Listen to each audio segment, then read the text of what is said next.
महाविद्यालय के प्रधानाचार्य डॉक्टर यश जी होंगे सर। नाम मुझे पता नहीं इसलिए मैं मैडम साइन कर ले रहा हूँ। उप प्राचार्य डॉक्टर श्याम जी, और अभी अभी मधुर वाणी में जिनकी आवाज़ दमदार है, वैसे जो भी ज़्यादा होता है वो दमदार ही होते हैं। और उन्होंने बताया कि वो यशवंत महाविद्यालय में भी पढ़ाई कर चुके हैं, तो स्वाभाविक है कि जो यशवंत से आता है वो यशवंत ही होता है। और कनिष्ठ महाविद्यालय के प्रधानाचार्य दाभाड़े सर जी, और हमारे आराधना मैडम जी, जिन्होंने मुझे फोन किया था, उन्हीं के कारण समझिएगा कि मैं आप तक पहुंच पाया हूं। और संजय जी हमारे पुराने मित्र हैं, कामले सर जी जिन्होंने विस्तार से परिचय दिया, और हिंदी दिवस की आपको बहुत बहुत शुभकामनाएं देते हुए मैं उन सभी छात्रों की तारीफ करना चाहूँगा जिन छात्रों ने भित्ति पत्रक बनाया है। और आज जो छात्र भित्ति पत्रक बनाते हैं ये भविष्य के वास्तव में साहित्यकार हैं, पत्रकार हैं। आप करते हैं कहानियाँ लिखना, आलेखों का संकलन करते हैं, ये भविष्य के संपादक, कवि, साहित्यकार होने के लक्षण है, या नेतृत्व करने की क्षमता आपके भीतर है। इन गुणों का विकास छात्रों में गुण होते हैं, लेकिन इनका विकास करने का काम अध्यापक करते हैं। तो अध्यापकों के लिए जोरदार तालियां होना चाहिए जिन्होंने ऐसे छात्रों को लगाया है।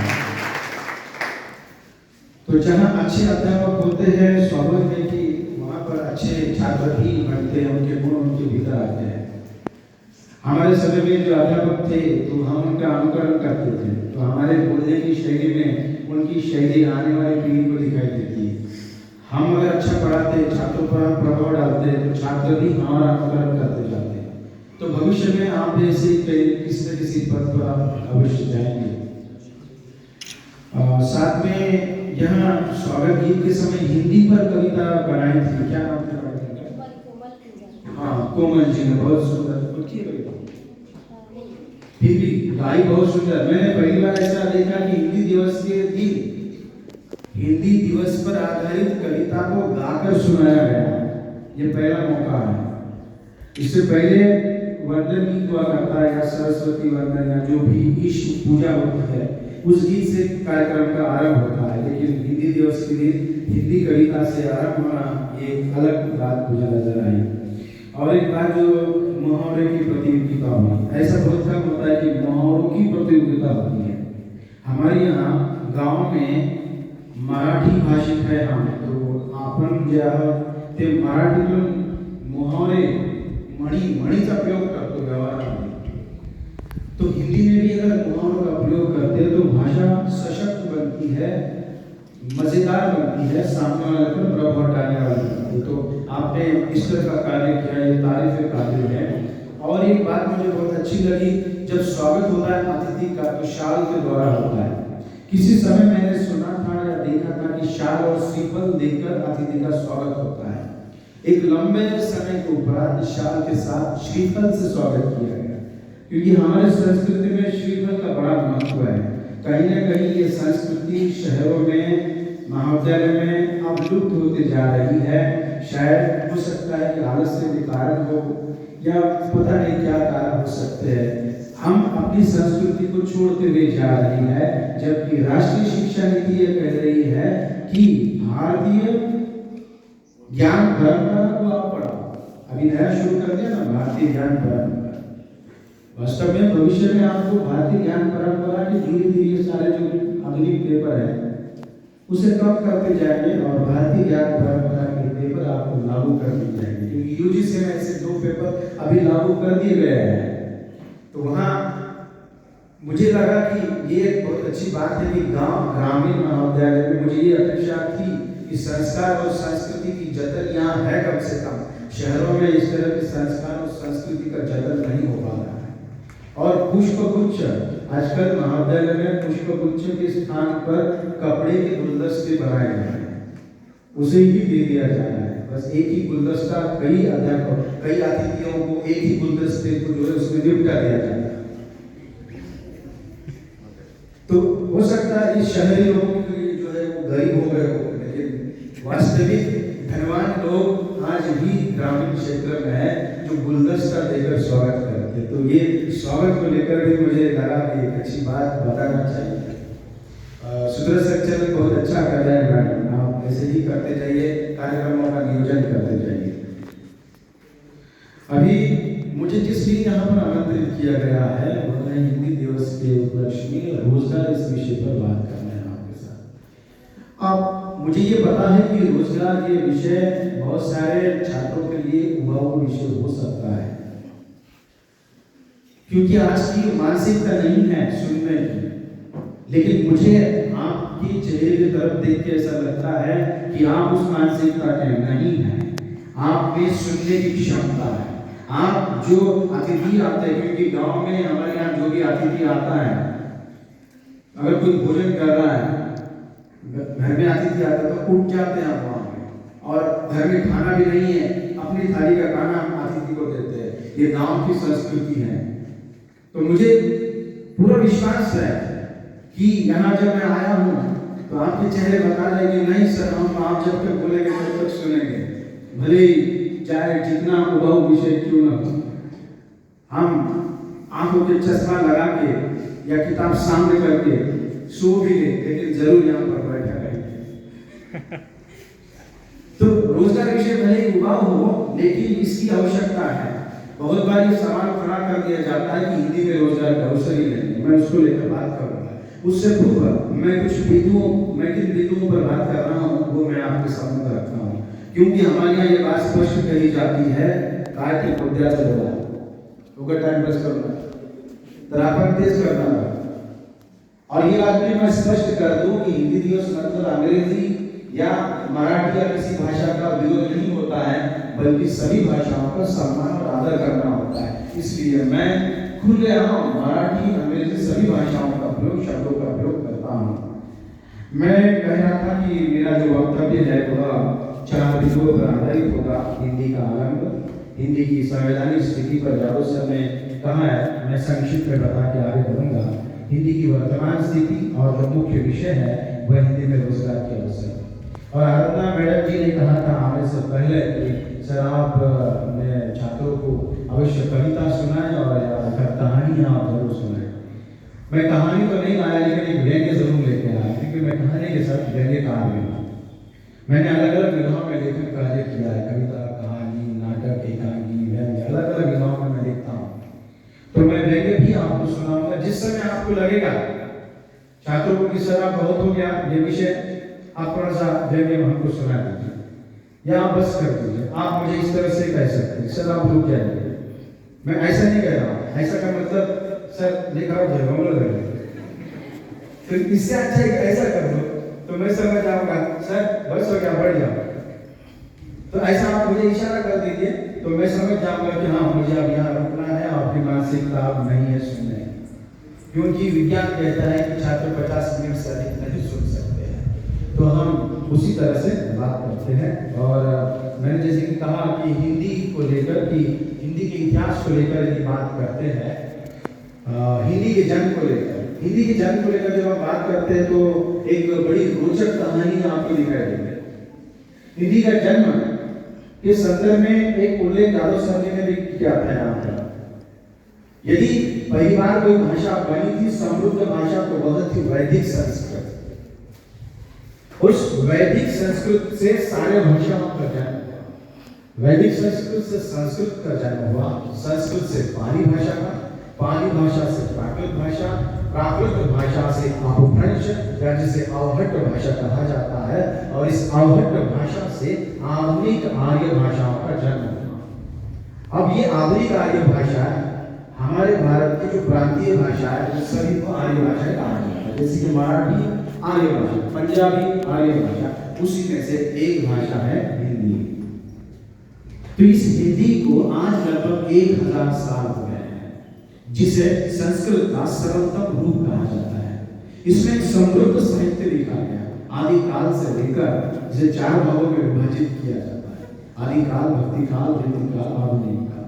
साहित्यकारों का बहुत बड़ा योगदान रहा है हिंदी के प्रचार प्रसार में। और दूसरा, तात्कालिक समय में मुगल शासक यहाँ पर थे, तो पूरे भारत में जब संघर्ष चल रहा था, तो वे जहाँ भी जाते तो उत्तर भारत की हिंदी को संपर्क भाषा उन्होंने बनाया और इस हिंदी को उन्होंने पूरे भारत में फैलाने का काम किया। तो मुगलों को भी इसका श्रेय जाता है कि हिंदी को पूरे भारत में फैलाने का काम किया और साहित्यकारों ने इसका काम किया।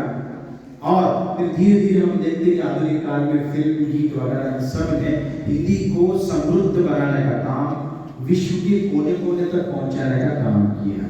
इस इतिहास को लेकर मैं कविता जो संक्षिप्त रूप में मैं आपके सम्मुख रखता हूँ, क्योंकि इतिहास अगर बोलूंगा तो आपको उबाल लगेगा, इसलिए मैं काव्य रूप में उसको प्रस्तुत करता हूँ।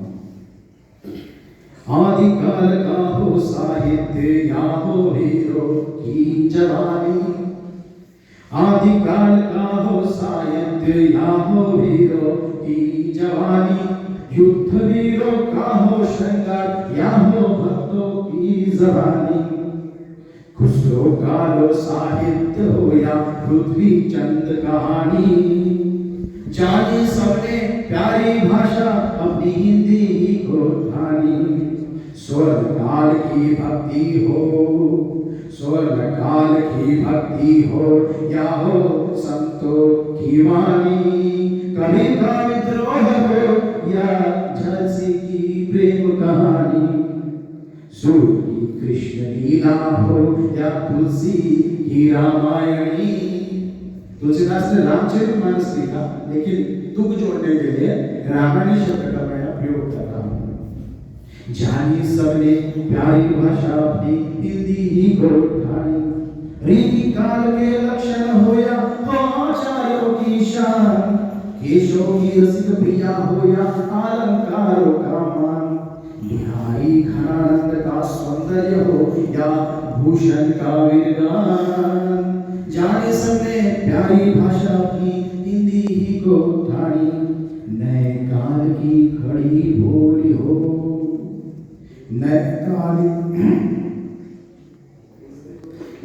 काल की खड़ी बोली हो या हो देश का जागरण, भागेंदु की निज भाषा हो या हो प्रेमचंद का जन्म, छायावाद की प्रकृति हो या हो माँ देवी का गान, जानी सबने प्यारी भाषा अपनी हिंदी को ठानी, अपनी हिंदी को ठानी।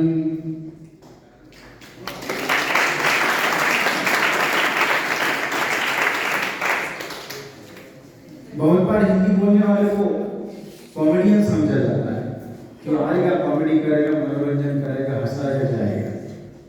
भाई हिंदी में गंभीर भी होता है, गंभीर बात भी करते हैं। जिस तरह से अंग्रेजी मराठी में गंभीर बात करते हैं, बस वक्ता वक्ता में फर्क होता है कि छात्रों को क्या जिंदगी भर कॉमेडियन बना के रखना है, हमको क्या जिंदगी हमको मनोरंजन बना के रखनी है। छात्रों को तय करना है, विद्यार्थी युवकों को तय करना है कि हमारी जिंदगी क्या कॉमेडी के लिए है, क्या मनोरंजन के लिए है, या जीवन को सफल बनाने के लिए है। युवावस्था कुछ ऐसी होती है जिस समय हमें कॉमेडी, मनोरंजन या आकर्षण बहुत होता है, इसलिए हम गंभीर बातें सुनते नहीं हैं। लेकिन सही समय रहते यदि आप गंभीर बातें सुनते हैं, विचारों को आत्मसात करते हैं, तो आपका भविष्य सफल होता है। और मुझे पूरा विश्वास है कि आप जितने भी छात्र यहाँ बैठे हो, वे सभी गंभीर विचारों को सुनेंगे, आत्मसात करते जाएंगे। मैं कह रहा था कि ये 1000 साल हो गए, उसको मैंने इसके विकास क्रम को कविता में अभिव्यक्त किया। एक महात्मा गांधी जी की बड़ी इच्छा थी कि अपनी जो भाषा है, हिंदी भाषा, वो राष्ट्रीय भाषा बने। 1917 में गुजरात में जब एक सम्मेलन हुआ था, उसमें महात्मा गांधी जी ने स्पष्ट कहा कि हमें हिंदी को राष्ट्रीय भाषा बनाना चाहिए। और ये भी बात उन्होंने स्पष्ट कही थी कि जिस प्रकार से ब्रिटेन में अंग्रेजी को सम्मान का दर्जा है, राष्ट्रीय भाषा है, उसी प्रकार से हिंदी को भी सम्मान का दर्जा मिलना चाहिए। गांधी जी की बड़ी इच्छा थी और ये इच्छा आगे चलकर 14 सितंबर 1949 के दिन पूरी हो जाती है। लगभग 3 दिन लगते हैं इस पर बहस करने के लिए राष्ट्रभाषा को लेकर, लेकिन अंत तक राष्ट्रभाषा हिंदी नहीं बन पाई है। आप आश्चर्यचकित होंगे। हाँ, हिंदी राष्ट्रभाषा लिखित रूप में नहीं है, हिंदी राजभाषा है। आज हिंदी दिवस मनाते हैं, वह है हिंदी राजभाषा दिवस। वास्तव में संविधान में संवैधानिक स्थिति यदि हम देखते हैं, उसमें हम कुल 25 भाग है, जिसमें से 17वें भाग में अनुच्छेद 343 से लेकर 351 में इस बात का उल्लेख किया गया है, राजभाषा को लेकर प्रावधान किए गए, नियम बनाए गए, जिसमें यह बात स्पष्ट की गई है कि इस देश की राजभाषा हिंदी होगी, अर्थात कि प्रशासकीय कामकाज की भाषा यदि कोई है तो वह हिंदी होगी और साथ में अंग्रेजी को रखेंगे और लिपि के रूप में देवनागरी को स्वीकार किया। इसमें कहीं पर भी राष्ट्रभाषा के रूप में हिंदी का उल्लेख नहीं है। हिंदी मात्र घोषित राष्ट्रभाषा है, राष्ट्रभाषा नहीं बनने के पीछे का कारण। बहुत बार ये सवाल खड़ा कर दिया जाता है कि राष्ट्रभाषा क्यों नहीं है। बहुत सारे लोगों को इस प्रश्न का उत्तर ही पता नहीं है, विद्वान अध्यापकों को पता नहीं है राष्ट्रभाषा क्यों नहीं है।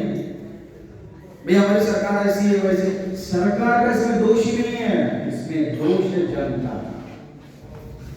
क्योंकि राष्ट्रभाषा वो बनती है जिसको बोलने वाले की बहुत ज्यादा अधिक संख्या है। अब उत्तर भारत में हिंदी को बोलता है, लेकिन दक्षिण भारत में हिंदी को मानते ही नहीं है। आप दक्षिण में जाइए, एक तो अपनी भाषा में बोलेंगे, तमिल तेलुगु कन्नड़ में बोलेंगे, या अंग्रेजी भाषा का प्रयोग करेंगे, हिंदी भाषा का प्रयोग नहीं करते, वो मानते नहीं है हिंदी को। संविधान में इसी बात का विरोध हुआ था और इसी विरोध के चलते राष्ट्रभाषा हिंदी नहीं बन पाई और राजभाषा का विरोध हो रहा था।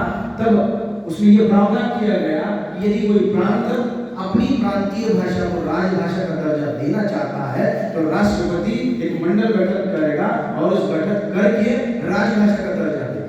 महाराष्ट्र में मराठी को ऐसे दर्जा देगा। मराठी हमारी महाराष्ट्र की राजभाषा है, हिंदी राजभाषा है। जो कामकाज की भाषा होता है, कार्यालय, प्रशासन, संसद, विधान मंडल, विधान परिषद में जिस भाषा में प्रयोग किया जाता है उसको राजभाषा कहा जाता है। तो वो राजभाषा है हिंदी।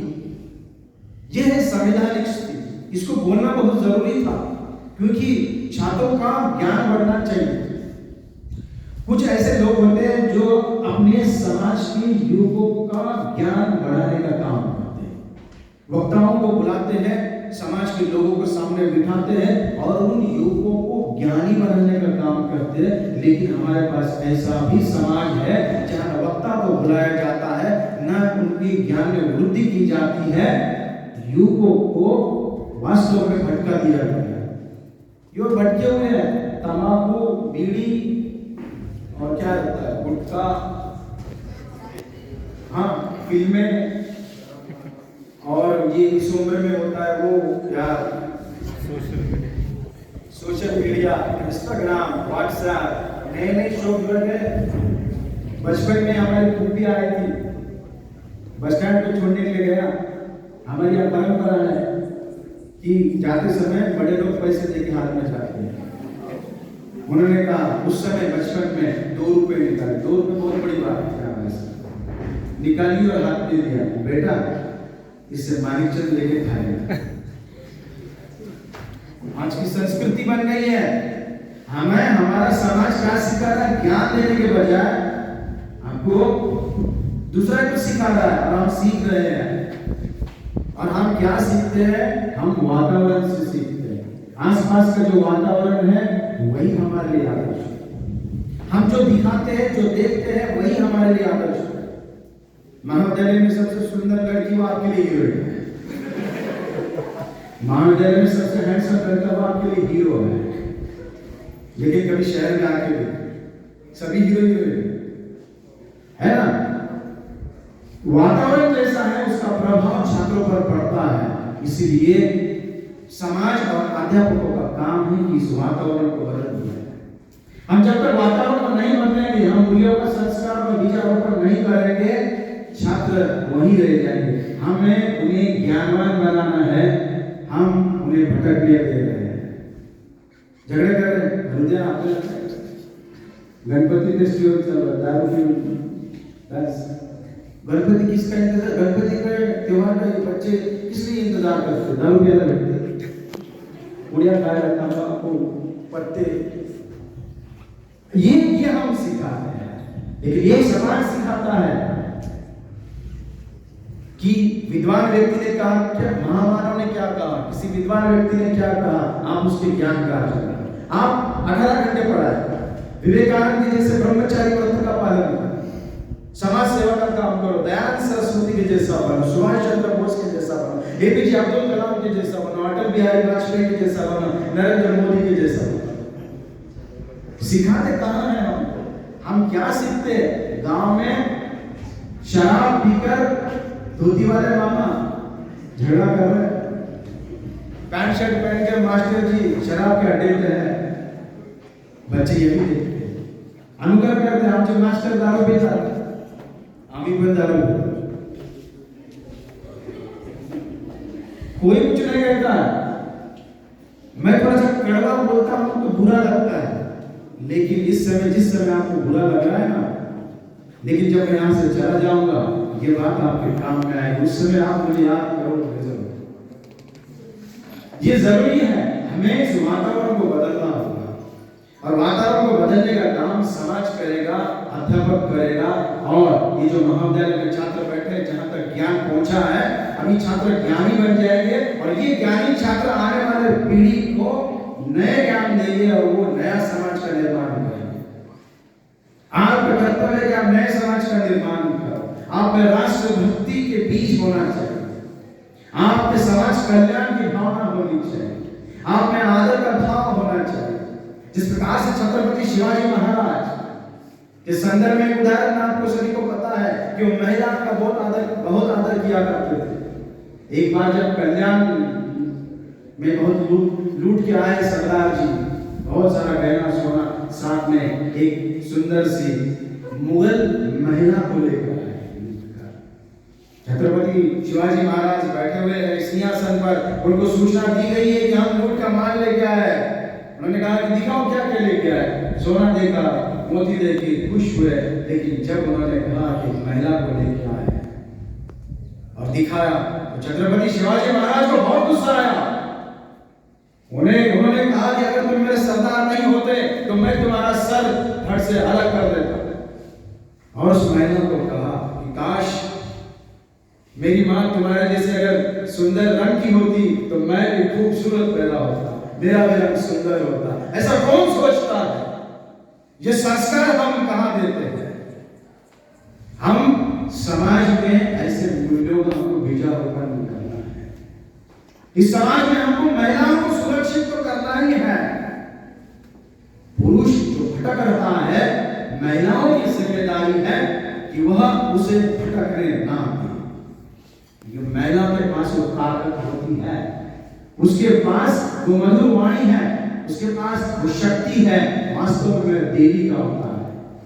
वो चाहे तो युगों की दिशा परिवर्तित कर सकती है। एक उदाहरण मैं देता हूं। एक लड़की के प्यार में दो लड़के पड़ गए। उस लड़की ने क्या किया?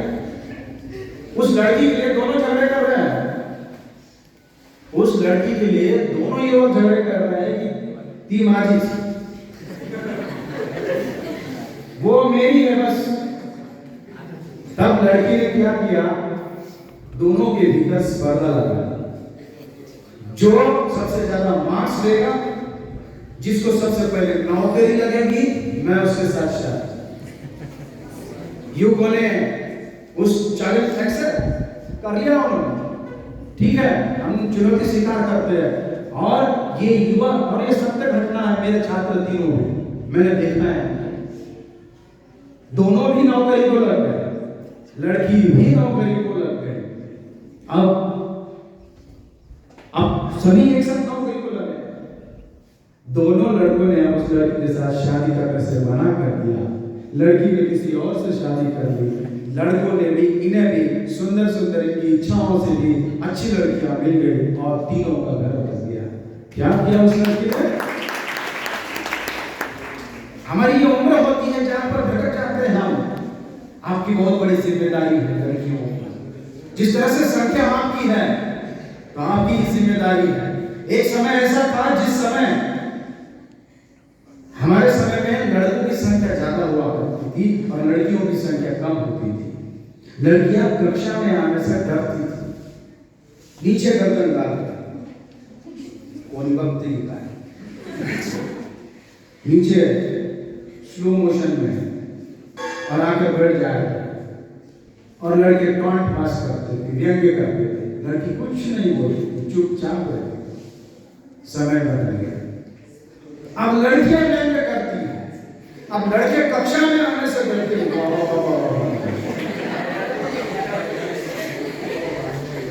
ये थोड़ा पूरी साइड हम ही पसंद है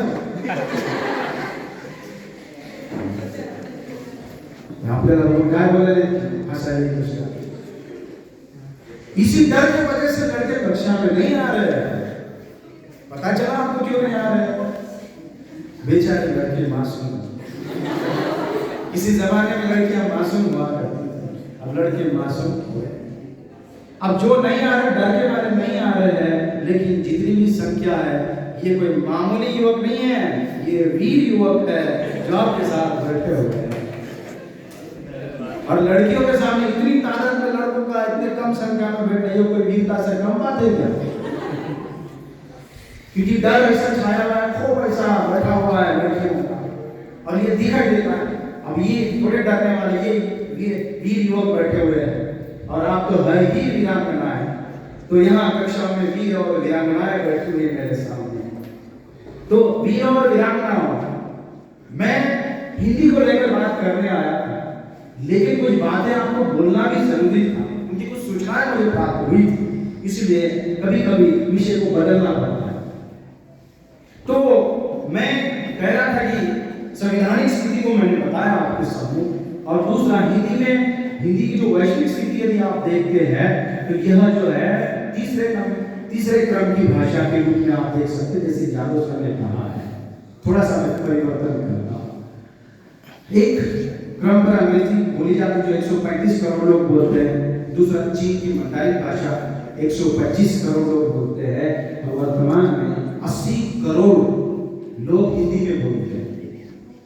तो हिंदी बोलने वालों की संख्या के आधार पर तीसरे क्रम की, यदि पाकिस्तान बांग्लादेश जैसे देशों की लिपि को हटा दिया जाए, उर्दू और फारसी का जो शब्दकोश है, तो हिंदी एक क्रम की भाषा होगी, क्योंकि वहां जो बोली जाती है वो भारत की भाषा है, पाकिस्तान में जो बोली जाती है यहाँ की भाषा वहां चली गई, भारत का हिस्सा था। तो है आज लगभग 165 से भी ज्यादा देशों के भीतर 600 से ज्यादा विश्वविद्यालय है, पाठशाला है, कोचिंग कक्षाएं हैं जहां पर हिंदी पढ़ाई समझी जाती है। इसमें बहुत बड़ा योगदान प्रवासी भारतीयों का, जो यहाँ से पढ़ने के लिए जाते हैं, नौकरी करने के लिए जाते हैं। आज आपको पता है कि विदेश में लगभग 2 करोड़ प्रवासी भारतीय वहां हिंदी जानने वाले हैं। ये मैं केवल हिंदी जानने वालों की संख्या बता रहा हूं। प्रवासी हिंदी जानते हैं, हिंदी कक्षाएं वहां चलती है, लोग साथ में करके हिंदी भाषा को लेकर रहे हैं, हिंदी कक्षाएं चलती है, अपनी संस्कृति का पालन करते हैं। वहाँ हिंदी के न्यूज चैनल आप देख सकते हैं, हिंदी के रेडियो चैनल आप देख सकते हैं, हिंदी के अखबार आप देख सकते हैं। बीबीसी न्यूज किसी समय में अंग्रेजी के लिए जाना जाता था, हिंदी में भी बीबीसी न्यूज आती है। CNN न्यूज अंग्रेजी के लिए जाना जाता था, अब हिंदी और मराठी दोनों भी भाषाओं में आती है।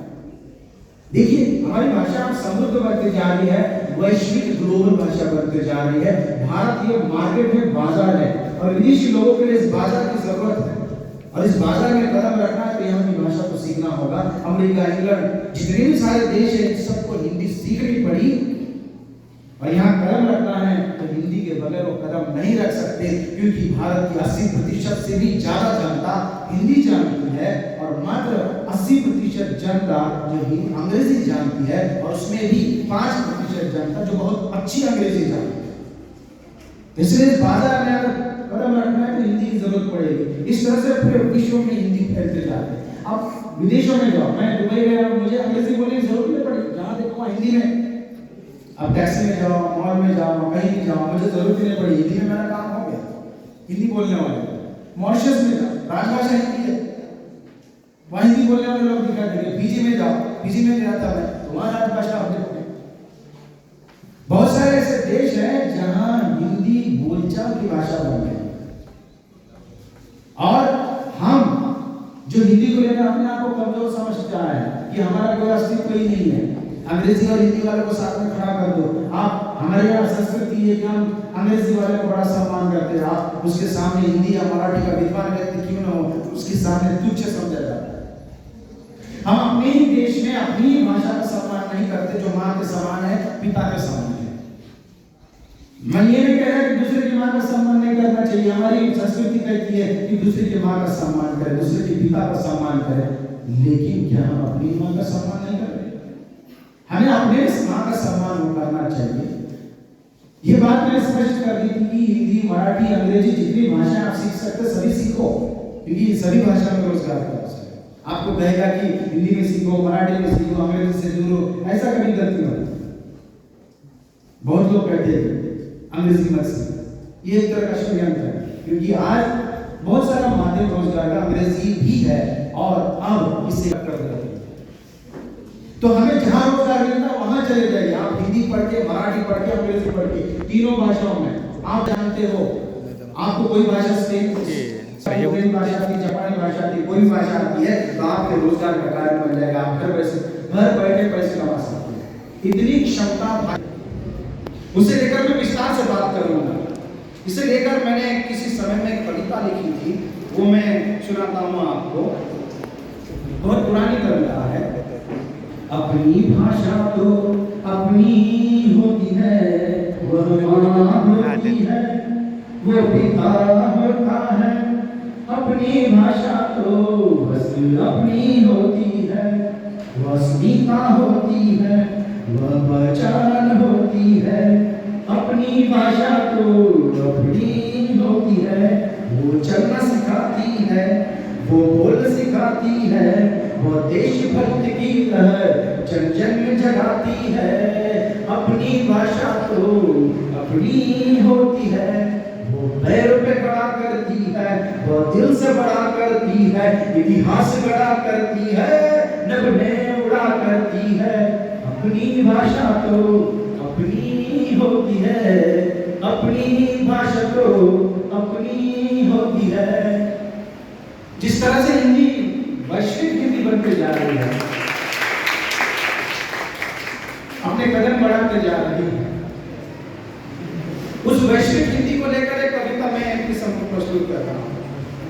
पग बढ़ा रही है हिंदी, आगे बढ़ रही है हिंदी, बोल चाल संवाद की है हिंदी, मधुर भाषा सुभाष की है हिंदी, विश्व मस्तक पर विराजमान हो रही है हिंदी। हाँ, हिंदी कविताओं में हिंदी, कहानियों में है हिंदी, नाटकों में है हिंदी, उपन्यासों में हिंदी, यत्र तत्र सर्वत्र विराजमान है हिंदी। हाँ, हिंदी अनुकूल है हिंदी, समन्वय है हिंदी, स्वतंत्रता, समता, बंधुता की भाषा है हिंदी। एक भाषा, एक राष्ट्र, एक धर्म, एक सूत्र में पिरोने वाली हिंदी। पत्र पत्रिकाओं में हिंदी, खेल उत्सवों में खुशियों में गा रही है हिंदी। हो रही है आर्थिक प्रगति, सांस्कृतिक उन्नति, फिल्म भी है हिंदी, हर दिल की रजामंदी है हिंदी। आगे बढ़ा रही है हिंदी, आगे बढ़ रही है हिंदी। विश्व में हिंदी ने अपने कदमों को मजबूत कर दिया है। अब देखिएगा, मैंने जैसे कहा कि मैं रोजगार को लेकर बात करूंगा, अब ये रोजगार के 8 बिंदु आपके सम्मुख रखता हूं। ये कौन कौन से क्षेत्र जहां पर हमें हिंदी को लेकर रोजगार मिल सकते हैं? 8 बिंदु है। अध्यापन का पहला, दूसरा अनुवाद का क्षेत्र, तीसरा लेखन का क्षेत्र, चौथा सरकारी नौकरी, पांचवा मीडिया और पत्रकारिता, छठा है ई प्रौद्योगिकी, सातवां है अभिनय और आठवां है प्रेरक वक्ता, जिसे मोटिवेशनल वक्ता कहते हैं, स्पीचर कहते हैं। तो सबसे पहले हम देखते हैं कि अध्यापन के क्षेत्र में अध्यापन यानी पढ़ाना, शिक्षक। अब ये शिक्षक जो है, कहाँ शिक्षा मिलती है, पढ़ाई कहाँ जाती है? हिंदी पहली कक्षा से लेकर आपकी पढ़ाई खत्म होने तक, पीएचडी होने तक पढ़ाया जाता है।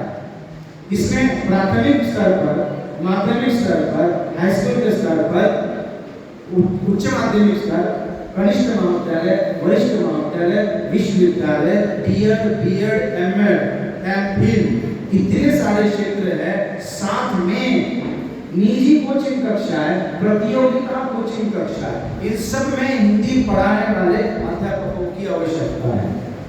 आप देखिएगा, हिंदी पढ़ाने वालों को लेकर प्राथमिक स्तर पर ये 2 अध्यापक हैं, माध्यमिक में 2 है, उच्च माध्यमिक में 2 है, कनिष्ठ में 2 है, वरिष्ठ में 2 है। कितने अध्यापक हुए? 10 है ना। विश्वविद्यालय में 2 आप पकड़िएगा, कितने हो गए? 12। डीएड में 2, बीएड में 2, एमएड में 2, 16, एमफिल में 2, 17, 18 हो गए। ये देखिएगा, केवल मैं एक क्षेत्र की बात कर रहा हूं।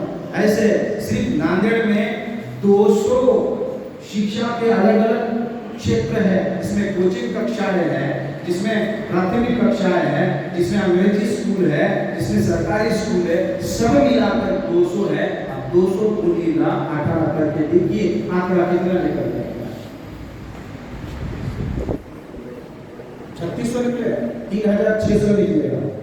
अब इस 3600 में महाराष्ट्र में कितने जिले हैं? 36 जिले हैं। कितने होंगे? 1,80,000। महाराष्ट्र में हिंदी को लेकर कितनी नौकरियां हैं? 1,80,000।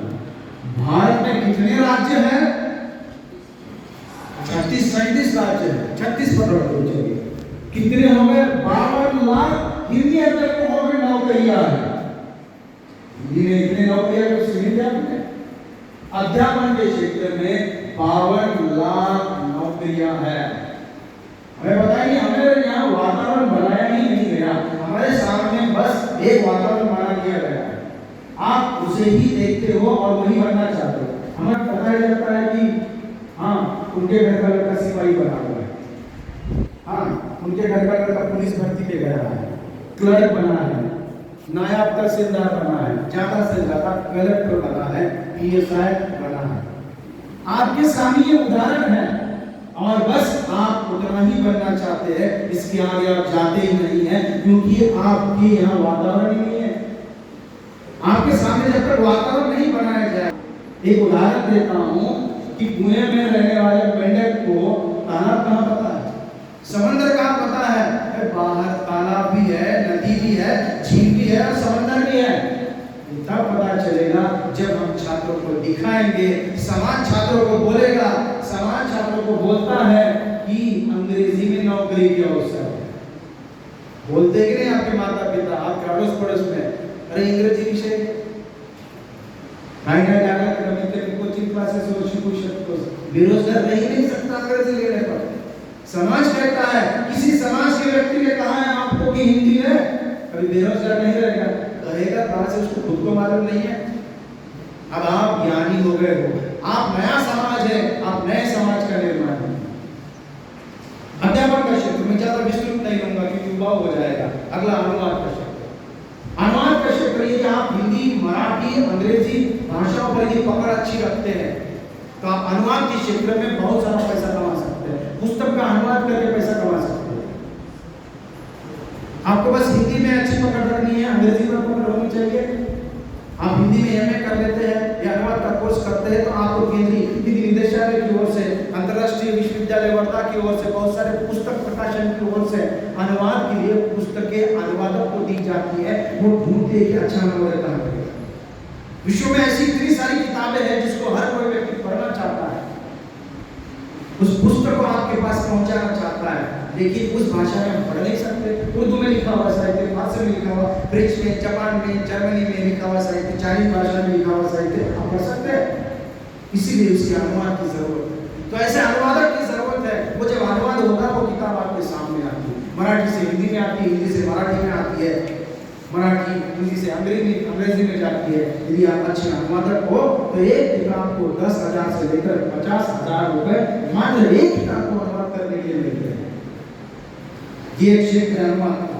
उसके बाद फिल्म अनुवाद, आज सबसे बड़ा उद्योग का क्षेत्र फिल्म, और फिल्म में अनुवादकों की बहुत ज्यादा जरूरत। ये जो दक्षिण की फिल्में आप बहुत ज्यादा पसंद कर रहे हैं, आजकल हिंदी फिल्में पसंद नहीं करते, तो दक्षिण की फिल्मों का हिंदी में अनुवाद किया जाता है। सबसे पहले पटकथा बनाई जाती है, पटकथा बनाने वाला लेखक की जरूरत है। उसके बाद डबिंग करने वाला, हिंदी में डबिंग करना चाहिए, उसकी आवाज वाले लोग। यहाँ पर देखिएगा फिल्म उद्योग में बहुत सारा पैसा आप लाखों रुपए में कमा सकते हैं।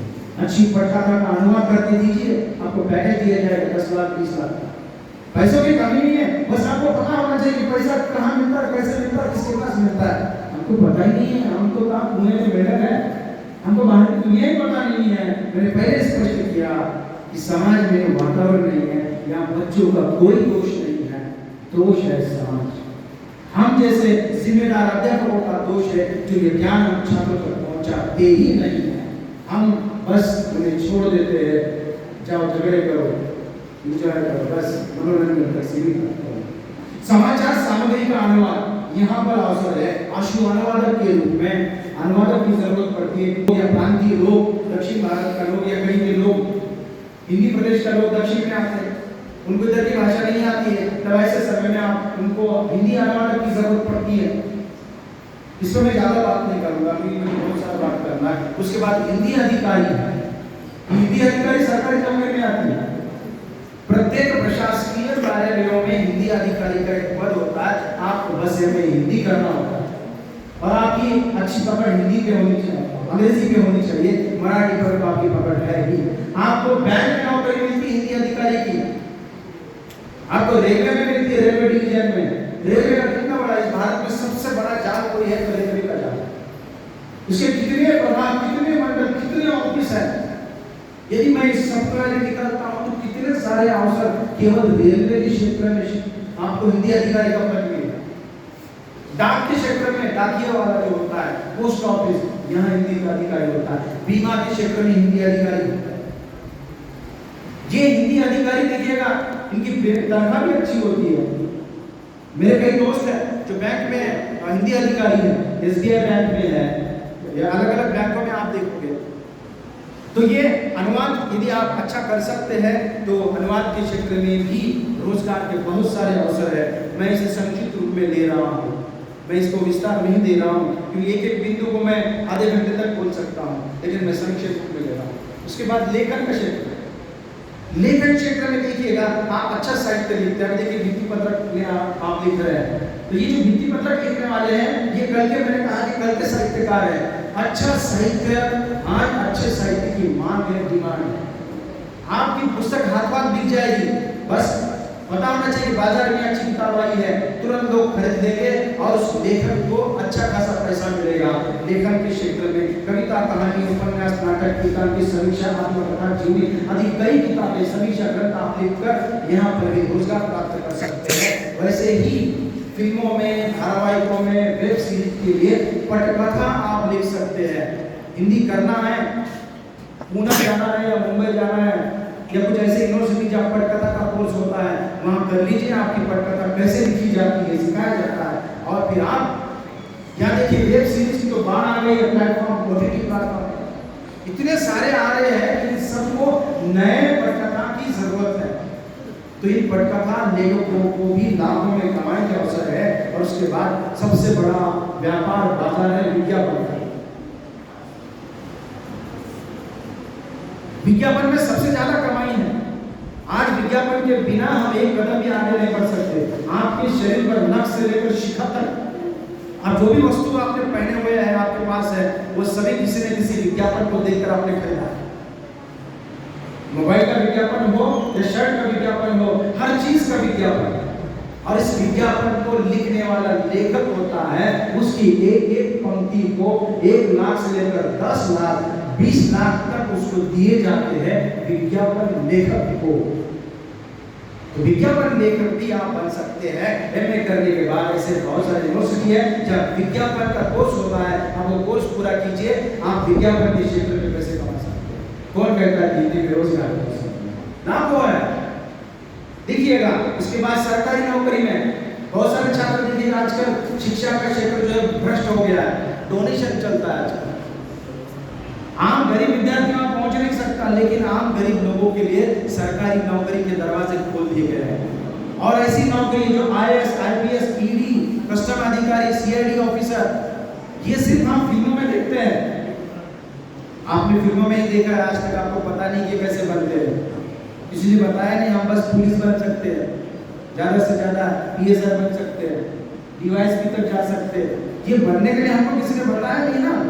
कौन सी परीक्षा देनी पड़ती है आपको? यूपीएससी की परीक्षा देनी पड़ती है, एसएससी की परीक्षा देनी पड़ती है, और ऐसे बहुत सारे परीक्षा है जिसमें ये परीक्षा हिंदी माध्यम में होती है, और ये हिंदी का पेपर भी अनिवार्य रूप से पढ़ा है। इसमें हिंदी का पेपर भी अनिवार्य होता है यूपीएससी में और एसएससी में। हाँ, हिंदी माध्यम में आप दीजिए। आपको ईडी बनना है, आजकल ईडी बड़ा फेमस हो गया, लोकप्रिय हुआ। ईडी बनना है, आपको एसएससी की परीक्षा देनी है, आप परीक्षा दीजिए। हिंदी माध्यम है, वहाँ पर हिंदी का व्याकरण दिखा देगा आपको।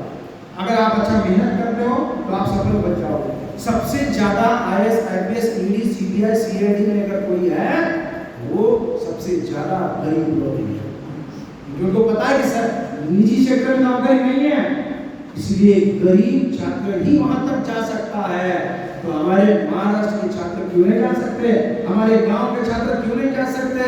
बस उन्हें रास्ता पता नहीं है। यदि समाज उनको सही रास्ता दिखाए तो उस पद पर जाकर पहुंच जाएंगे जहां के लिए आप सबकी योग्यता है। मैं कल देखूंगा आप में से कोई आईएएस होगा, आईपीएस होगा, आप में से कोई ईडी होगा, सीबीआई होगा, सीआईडी होगा, और कभी किसी दिन आपसे मुलाकात होगी, सर तुम्ही जे एकदा सांगितलं होतं। 12th फेल देखिए आपने फिल्म, मनोज कुमार नांदेड़ में थे, देखिएगा किसी से लगे उनकी कहानी।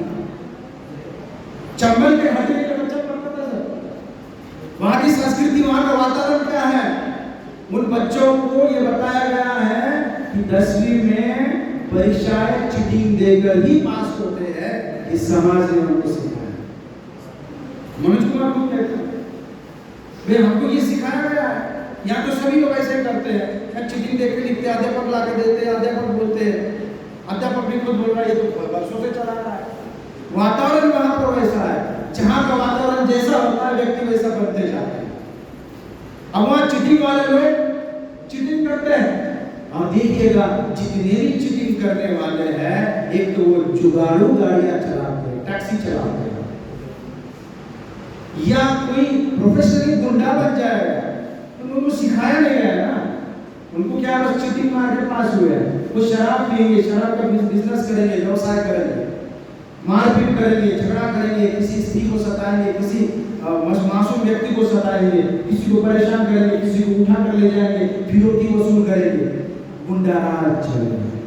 चीटिंग मारने वाले वास्तव में गुंडाराज के क्षेत्र में चले जाते हैं। क्या मुझे लगता है कि आज चीटिंग नहीं चलती है। यदि आज चीटिंग चलती है तो समझिएगा कि आप में गुंडाराज है। आप जिंदगी में कभी सफल नहीं होंगे। एक तरह का सोचा समझा हुआ षड्यंत्र है जिसमें आपको फंसाया जा रहा है, और आप बिल्कुल उसमें फंसने जा रहे हैं। बिल्कुल इसमें फंसना मत को मेरे दोस्तों, इस चीटिंग के षड्यंत्र से बाहर निकलना। भले आपको कम मार्क्स मिले, लेकिन एक समय ऐसा है कि आप मेरिट में आओगे। मनोज जी को शुरुआत में मार्क्स कम मिले, लेकिन देखिएगा आगे चलकर वो बहुत बड़े अधिकारी बन जाते हैं, क्या आईपीएस बनते हैं, है ना। ये परीक्षा पास करना कोई सामान्य बात नहीं है। इन्होंने हर तरह का काम किया, होटल पे काम किया, चक्की आटे पीसने की चक्की में काम किया, हर काम करके ये सफल बनते गए, आगे बढ़ते गए, तब जाकर उन्हें सफलता मिली है। एक मजदूर व्यक्ति हार में माना को गांव तरफ नहीं गया, उसने कहा मैं गांव तरफ नहीं जाऊंगा जब तक मैं सफल नहीं होता। क्या आप हार मानना चाहोगे? ये चीटिंग संस्कृति एक तरह का षड्यंत्र है जिसमें लोगों को फंसाया जाता है। आप उस षड्यंत्र में बिल्कुल मत फंसना और बिल्कुल सफल होते जाइए। आप एक तय कर लीजिएगा कि आप मुझे बड़े पद पे जाना है, मुझे आईएएस आईपीएस बनना है, मुझे ईडी बनना है, सीआईडी सीबीआई बनना है, बहुत बड़ा व्यक्ति बनना है, अध्यापक बनना है, वक्ता बनना है। बस आज तय कर लेना है, आज में मार्क्स भले कम पड़े लेकिन भविष्य का मैं बहुत बड़ा व्यक्ति बनकर रहूंगा। मैं चीटिंग के षड्यंत्र से बाहर निकलूंगा और मेरे गांव बिहार युवक को चीटिंग के षड्यंत्र से बाहर निकाल कर रहूंगा। क्या आप इसके लिए सहमत है? नहीं है? आगे तो बचनी चाहिए।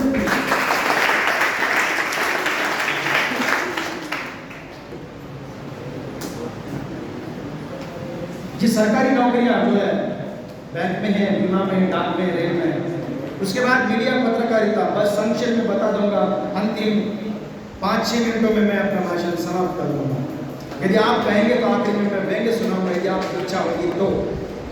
मीडिया के क्षेत्र में आप प्रिंट मीडिया में जा सकते हैं, जहाँ संपादक, उपसंपादक, सह संपादक, संवाददाता, अनुवादक, सामग्री संकलक आप बन सकते हैं। इतना ही नहीं, प्रिंट के क्षेत्र में, रेडियो टेलीविजन के क्षेत्र में आप एक तो रेडियो जॉकी बन सकते हैं। टेलीविजन में तो बहुत सारा जो है, इसमें तो एक तरह की क्रांति आ गई, हजारों टीवी चैनल्स आ गए हैं, जिसमें हजारों में लाखों की नौकरियां इसमें आती जा रही है। और ये नौकरियां ग्रामीण क्षेत्र के लोग, युवक नहीं ले पा रहे, क्योंकि इनको मालूम ही नहीं है। शहर के लोग आपको दिखाई देंगे टेलीविजन में, अरे इतनी सुंदर लड़की, इतना सुंदर लड़का टेलीविजन में दिख रहा है, और ये तो हमारे साथ है। लेकिन ये है कौन?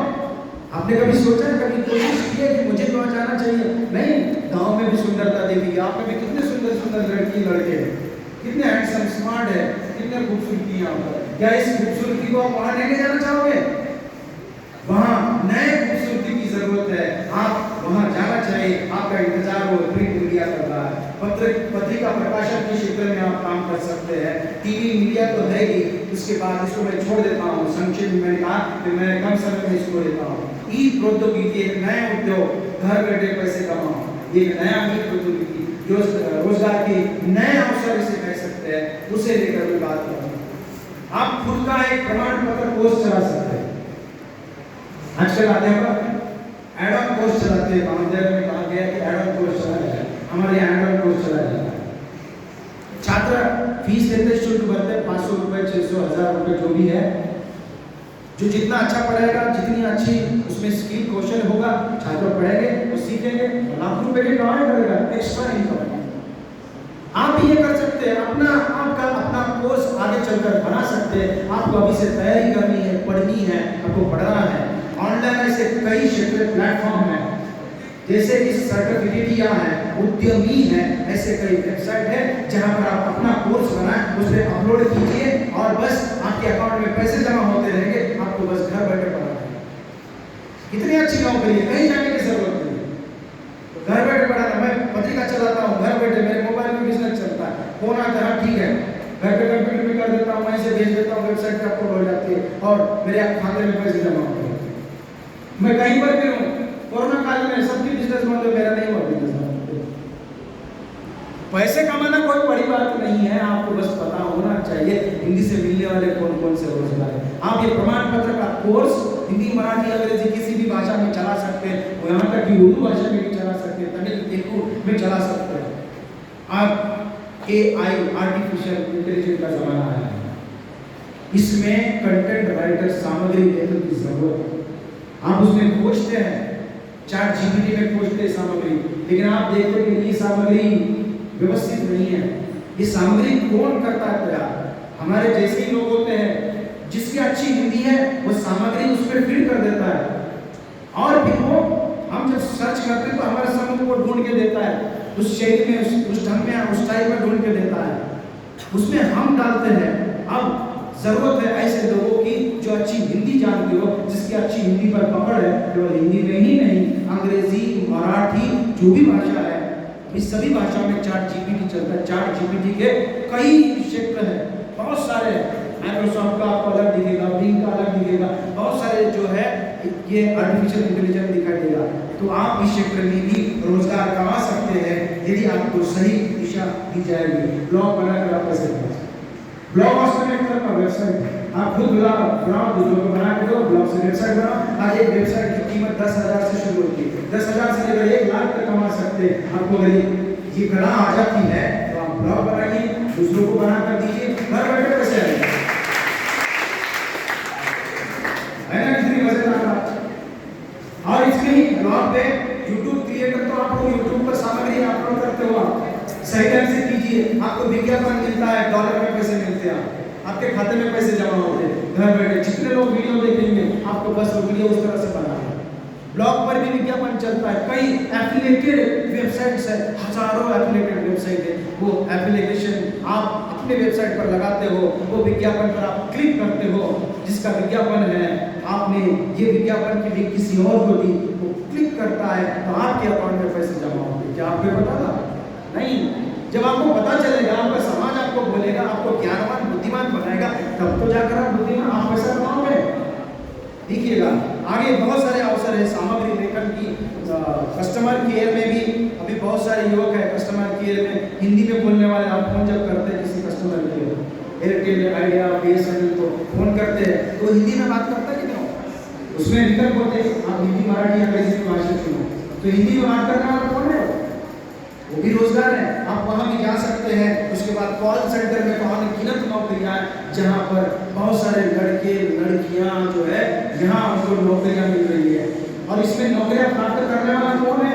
शहर महानगर के लोग सबसे ज़्यादा नौकरियाँ प्राप्त करते हैं और ग्रामीण युवक इससे वंचित है। और आप फोन पर ही चिपके हुए हैं, वो बोलती है आपको लोन भेजा सर, आपको 5 लाख का लोन सैंक्शन हुआ है, क्या आप लोन देंगे? मीठी मधुर वाणी में बात करती है और उसकी वाणी में हम फंस जाते हैं। युवक भी क्या आपको नहीं बनना चाहते? पैसे वहां जाकर नहीं कमाना चाहते?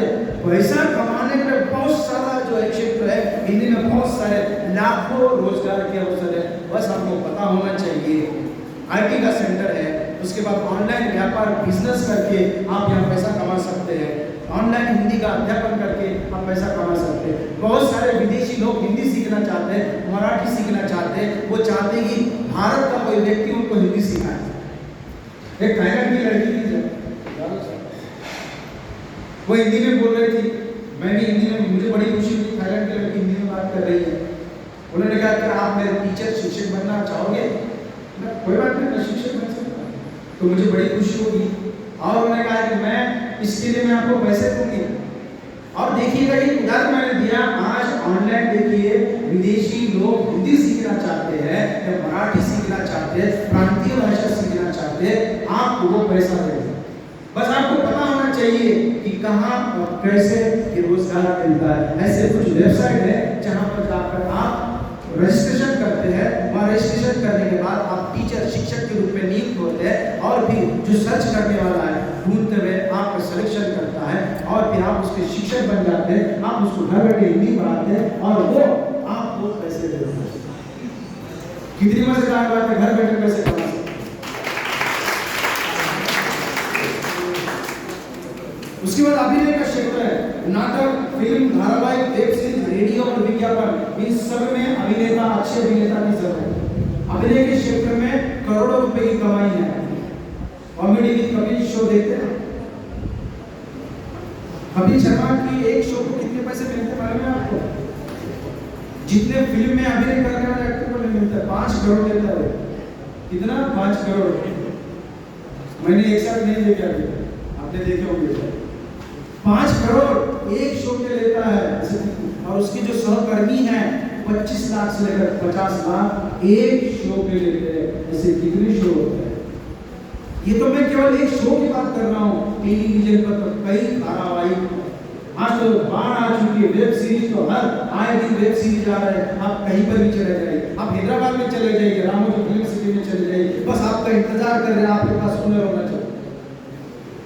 वो हुनर की तलाश में है, उनको नए चेहरे चाहिए, नए एक्टर, नए अभिनेता चाहिए। आप चले जाइए। और खास बात यह है दक्षिण फिल्म इंडस्ट्री में वह चेहरा देखते नहीं है, वह अभिनय देखते हैं। तो हमारे देशों के लिए बहुत बड़ी उपलब्धि है। आप जाइए वहां पर और देखिएगा कि पैसा आपके कदमों में आ जाएगा। पैसे की कोई कमी नहीं है। और एक अंतिम बिंदु जो मैं कहना चाहूंगा, अभिनय क्षेत्र के बाद प्रेरक, वक्ता, मोटिवेशनल, आप स्पीकर बन जाइए, वक्ता बन जाइए। जैसे कि मैं बोलता हूँ, अब मेरे जैसा आदमी या कोई वरिष्ठ जो बहुत लोकप्रिय हो गया है, उसकी वो फीस ही लेता है 10,000 से लेकर 1 लाख 10 लाख तक लेता है। कहाँ? केवल एक जगह बात करने के लिए। अब कुछ ऐसे वक्ता है, देखिएगा दीपक चोपड़ा, संदीप माहेश्वरी, विवेक बिंद्रा, प्रिया कुमार, शिव खेड़ा का नाम आपने सुना। ये लोग एक एक शो के 10-10 लाख रुपए तक लेते हैं।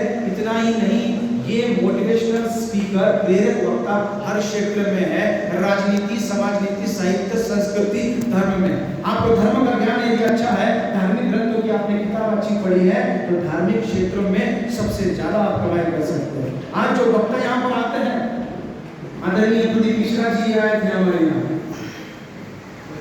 बहुत लोग, लाखों लोग उनको सुनने के अलग अलग प्रांतों में से आते हैं। उनकी फीस कितनी है?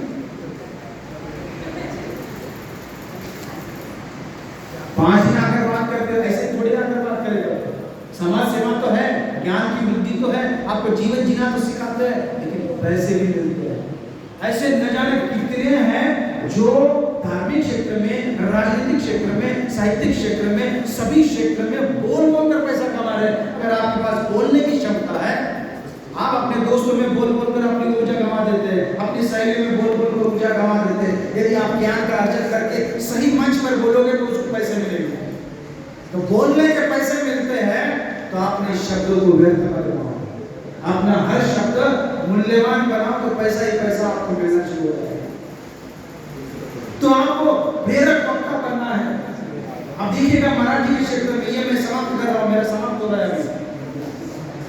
मराठी के क्षेत्र में आज कीर्तन करने वालों में युवकों की संख्या लगातार बढ़ते जा रही है, जिसमें युवतियां भी हैं, जिसकी उम्र 10 साल से 10 साल से लेकर 18 साल से लेकर देखिएगा 60-70 साल के कीर्तनकार आकर आपके सामने कीर्तन करते हैं और गांव वाले उन्हें बुलाते हैं, आदर देते हैं, सम्मान देते हैं और उनको पैसा देते हैं। मोटिवेशनल स्पीकर है ये, बी प्रैक्टिकल, व्यवहारिक बनना है। आप अगर व्यवहारिक बनते हैं तो रोजगार की कोई कमी नहीं है। आप में बहुत सारे ऐसे वक्ता है जो अपना समय व्यर्थ गंवा रहे हैं, उनको सही क्षेत्र का चयन करना है। अभी से आप सही क्षेत्र का चयन कीजिए, इसमें भी आप जो है भविष्य में आगे चलकर पैसा कमा सकते हैं। हिंदी में रोजगार के लाखों अवसर है। मुझे लगता है कि मैंने ये जो ज्ञान आपको दिया है, ये ज्ञान आने वाले पीढ़ी को आप देंगे। मुझे लगता है कि आप ज्ञानवान बन गए हैं, आप दूसरे पीढ़ी को ज्ञानवान बनाओगे। अब आपका गांव ज्ञानी बन जाएगा, आपका शहर ज्ञानी बन जाएगा, आपका शहर कॉपीराइट बनेगा, कॉपी के षड्यंत्र से बाहर निकलेगा और वास्तविक रोजगार के क्षेत्र में आएगा, परिश्रम करके रोजगार प्राप्त करेगा। ये मेरा रोजगार को लेकर मैंने आपके सम्मुख बात रखी।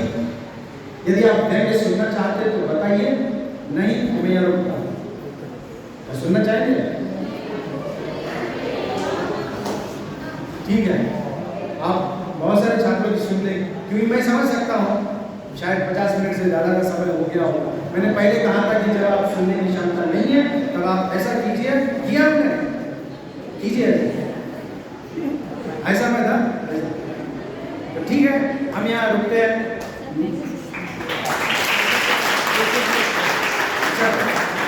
हम कुछ छात्र व्यंग्य सुनना चाहते हैं, अगर आपको पसंद आता है तो सुनिए, नहीं आता तो दबे पर धीरे से ऐसा जा सकते हैं। ठीक है, बहुत अच्छा व्यंग्य आपको पसंद आएगा। व्यंग्य का शीर्षक है घर से निकलते हुए। बहुत अच्छा, कोरोना काल में लिखा है। पति पत्नी का देखिए संभाषण। सुनो जी, घर का सारा राशन खत्म हो गया है, आज ही आपको राशन लाना पड़ेगा, वरना शाम को पेट भर के हवा ही खानी पड़ेगी। उसकी हमारे पास कोई कमी नहीं है। पत्नी ने अपने पति को डांट रही है। अब पति का नाम बाबूराव। बाबूराव की धर्मपत्नी ने अपने धर्मपति को प्यार से डांट दिया है। हम यहाँ पत्नी को धर्मपत्नी कहते हैं, लेकिन पति को नहीं कहते। मैंने पति के लिए धर्मपति शब्द का प्रयोग किया है। बाबूराव की धर्मपत्नी ने अपने धर्मपति को प्यार से डांट दिया है। बाबूराव के हृदय में प्यार भरे डर की लहरें कंपन के रूप में मुखरी होने लगी। उस वक्त धर्मपत्नी किसी योद्धा से कम नहीं दिखाई दे रही थी। साड़ी को कमर में फंसा हुआ था, दाएं हाथ में आटे का सना बेलन था, बायां हाथ कमर पर मुट्ठी भींच कर रखा हुआ।